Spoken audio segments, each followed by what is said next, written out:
So by far, the most common question that I get when I get a lead in about one of my rental units is, what credit score do you accept?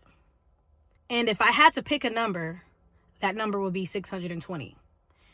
That number is the minimum number that any loan for a mortgage would use, is 620. There are some loans, like for example, the FHA loan, that will accept a 580, but 620 is the industry standard. And that's the number that I use. Now, I will caveat to say that is not always the case. Matter of fact, that's not even most of the case. Credit score is a very good indicator of how you are with your finances, your financial habits.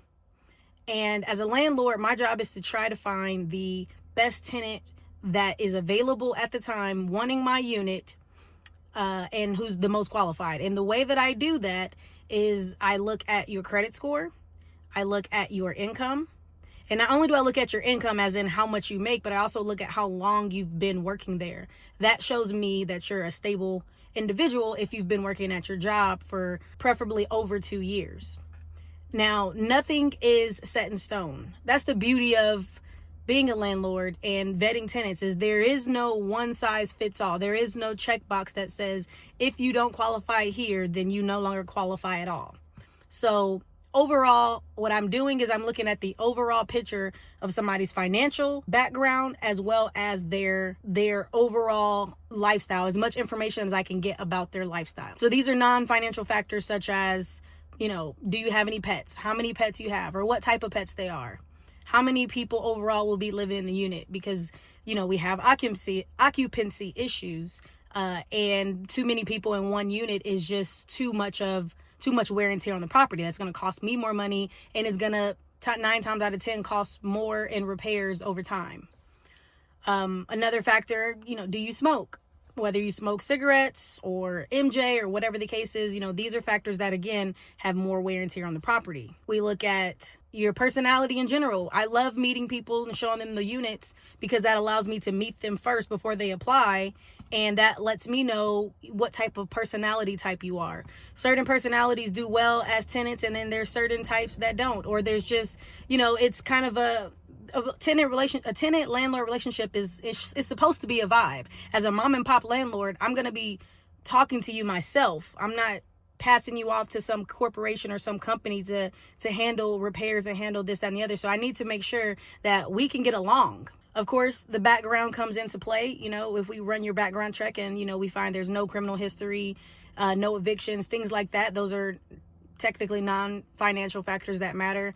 The way that your credit score fits in is kind of like you start off as like 0, and then every factor that matters, we build onto that and build onto that until we get to green. We start off as 0, like red, and then you have to build up to get to green. And if you check all the boxes and we get to green, then we can move forward and, do the application. If the tenant likes it, they like the place, they can afford the place, and we approve them, then it's a match made in heaven and they get to move in and we get to have a new tenant. So it's really a balance of things. There's not a specific credit score number that's going to affect whether you're approved or not. Now, if you have like a 300, I forget what the lowest is, like a 300 something score, then chances are you've done so much financial damage to your credit that there's probably no real excuse for it. At that point, you've just really shown that you're super irresponsible with your credit. No shade to anyone who has bad credit like that, but I don't have to tell you, you're probably not getting approved for many things if you have credit that bad.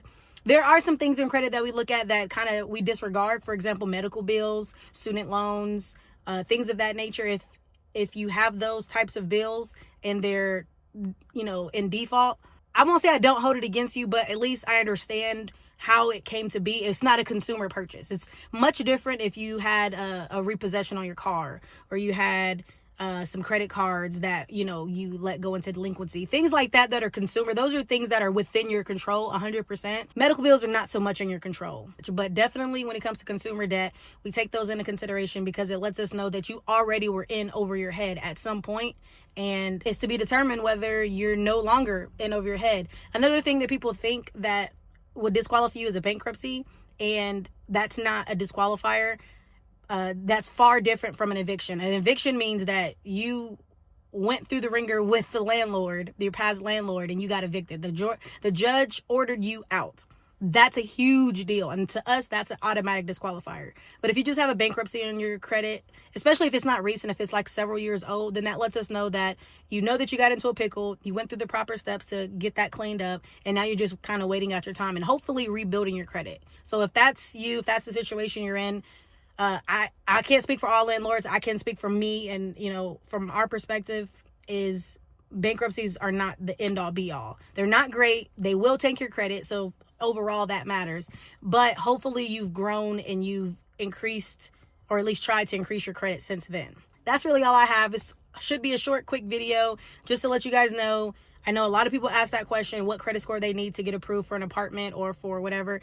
I'm sure other landlords have their own criteria, but what I'm gathering, what I'm pretty sure there's not a specific number. They just have to take into account your whole situation.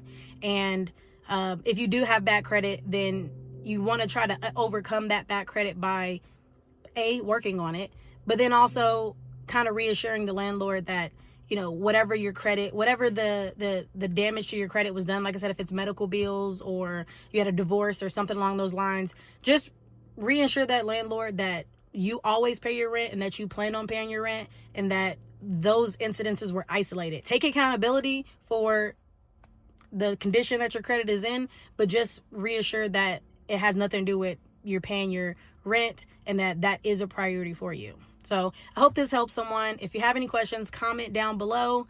You guys really liked the last video talking about credit, so I figured I would throw this one in there because, again, it's a very common question. If you like this video, go ahead and smash that like button and don't forget to subscribe. Thanks so much for watching, guys, and I will see you guys tomorrow.